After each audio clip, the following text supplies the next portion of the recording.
My name is Rehan, and we have a project of flight simulator bench, and it's basically it's a principle of training on a ground-based station for a pilot or any engineer over the aircraft. We are using X-Plane as a software which works over every aspects of airplanes and aerofoils of the planes. We are from PF KEET, and basically we are from the we are doing engineering and avionics over there, which had been introduced around 5 or 6 years back in our university, and it's a very interesting field, and the faculty over there is extremely awesome because mostly the teachers over there are retired from the Pakistan Air Force, so we are getting a great boost of knowledge from them.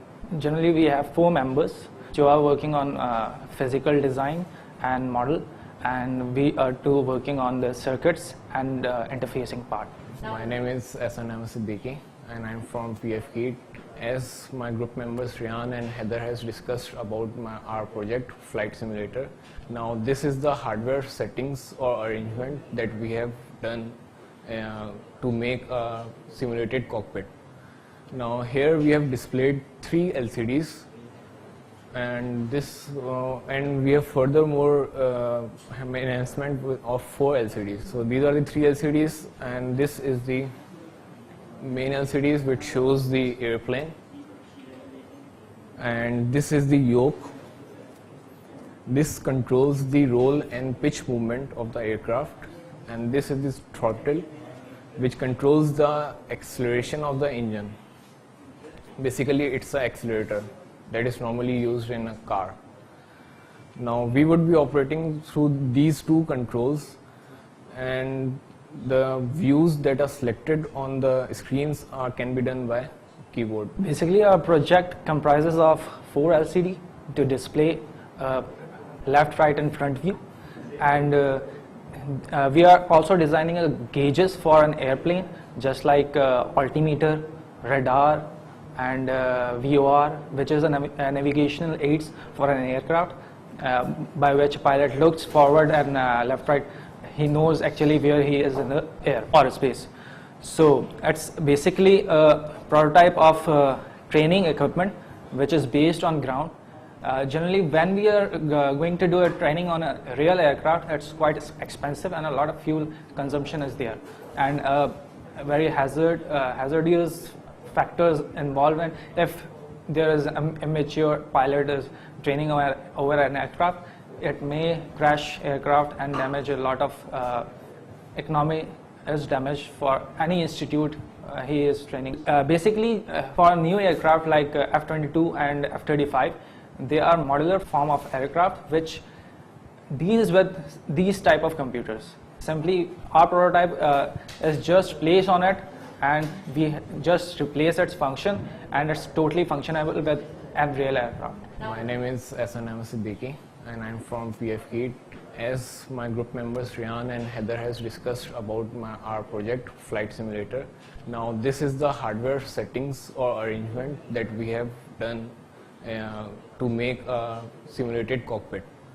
Now here we have displayed 3 LCDs, and we have furthermore enhancement of 4 LCDs. So these are the 3 LCDs, and this is the main LCDs which shows the airplane, and this is the yoke. This controls the roll and pitch movement of the aircraft, and this is the throttle which controls the acceleration of the engine. Basically it's an accelerator that is normally used in a car.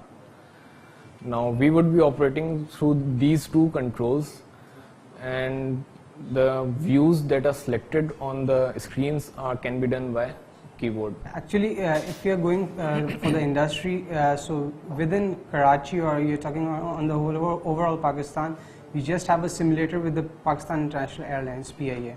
So they don't give you authority even to go in and check over there. So yeah, so that's the reason. Basically we get most of the knowledge from our avionics teachers who are supporting us and our internal advisors. The unique thing in this is that we are having the 4 LCDs display. Other cockpits are having 2 or 3 LCD display. And another major thing is that the instrument panel. Now, these are some instruments that are basic requirement of an aircraft. Now, we are making these instruments physically that would be interfaced with the computer through a serial port. Now, the other simulators that are available in the market do not have these instruments physically on the cockpit, and we are giving it a real look, real closed environment of a cockpit, so that the pilot feels that it is sitting in a real cockpit. Now, the further growth potential in this project can be made dynamic, so the motion of the aircraft can be felt by the pilot. We did reach a person. His name is Mr. Hasnan. He actually is running a company over here in Karachi named Aerocar. So he makes simulators for marines, aircrafts. So we took some basic knowledge from him and we got inspired from him. So then we started a project. First we had a meeting with him. Yeah, that was the inspiration, because he was the one to tell that you can do it. So we just made it. Basically, we are designing 3 modules, 3 gauges. One is ASI, airspeed indicator. Second is VOR, very high frequency omnidirectional range. And the other is ADF, automatic direction finder. This is a basic 3 equipments which pilot needs to navigate from in a space. Basically, the software is not made by us. This is the software we are using is Explain. It is new in market and it is very elaboratable. So, there are many options, many features in this. Like we can have a 3D look to the cockpit. I can move anywhere in the cockpit. We are using normal Windows XP, and the software Explain is stored on the 4 different PCs that are interfaced via LAN Ethernet cable, and only we are sharing the connection between 4 PCs, that we are sharing only the visual effects, not any other thing. The one PC we have a master machine that we can say, and the other 3 PCs are the server. Now 3 PCs are interfaced to one master machine, and the master machine is giving the visual settings, only the visual effects, to other 3 PCs, so that we can have a... By this instrument, pilot exactly know where he is going, where he is, and where he have to land. So we are designing these 3 equipments. The circuitry of these 2 equipments depends on a serial communication with a microcontroller programming. We program these circuits with C language, and the most important and difficult part is interfaced with computers. We have to develop, right now we are not developed a program for Windows and to communicate with our circuits, our gauges, but we have to develop that to interface our gauges with a computer, so that it transmit all the raw data from our software Explain to the gauges.